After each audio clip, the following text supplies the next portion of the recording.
کہتے ہیں کہ بیٹی کتنا ہی بڑا گھر کیوں نہ بسا لے، اس کا دل ہمیشہ اپنی ماں کی چوکھٹ سے بندھا رہتا ہے۔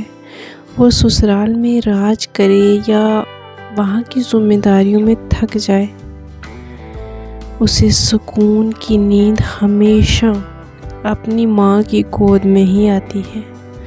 لیکن ایک کڑوا سچ یہ بھی ہے کہ بیٹی کا مان اور حق صرف تب تک ہوتا ہے جب تک ماں باپ حیات ہوتے ہیں۔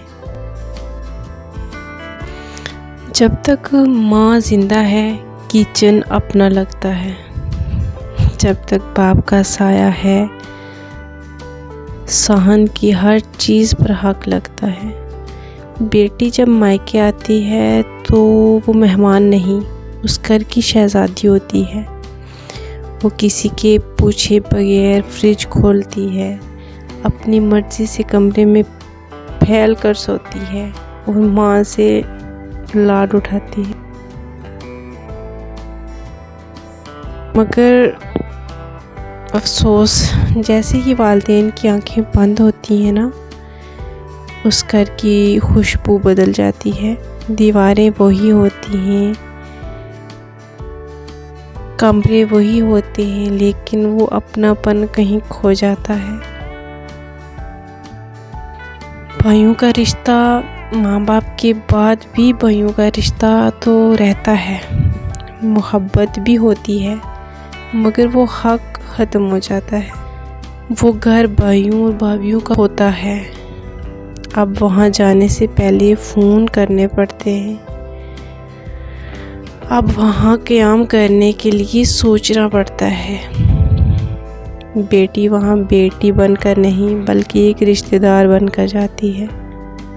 وہ مان جو ماں کی ہوتے ہوئے ہوتا تھا نا، وہ لاڈ جو ماں کے دم سے تھا، وہ سب والدین کے ساتھ ہی رخصت ہو جاتے ہیں۔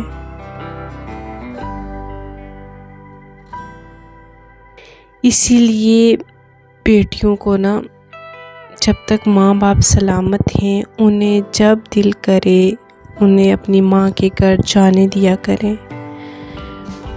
ان کو اپنے ماں باپ کی چوکھٹ کو چوم لینے دیا کریں، ان کے پاس بیٹھ کر جی بھر کی باتیں کر لینے دیا کریں، کیونکہ ان کے بعد مائکے کی وہ دیواریں بھی اجنبی لگتی ہیں۔ مائکا صرف اینٹ اور پتھر سے بنی ہوئی ایک عمارت کا نام نہیں ہوتا، بلکہ مائکا تو ماں کی دعا اور زندگی کا ایک خوبصورت سکون کا نام ہوتا ہے۔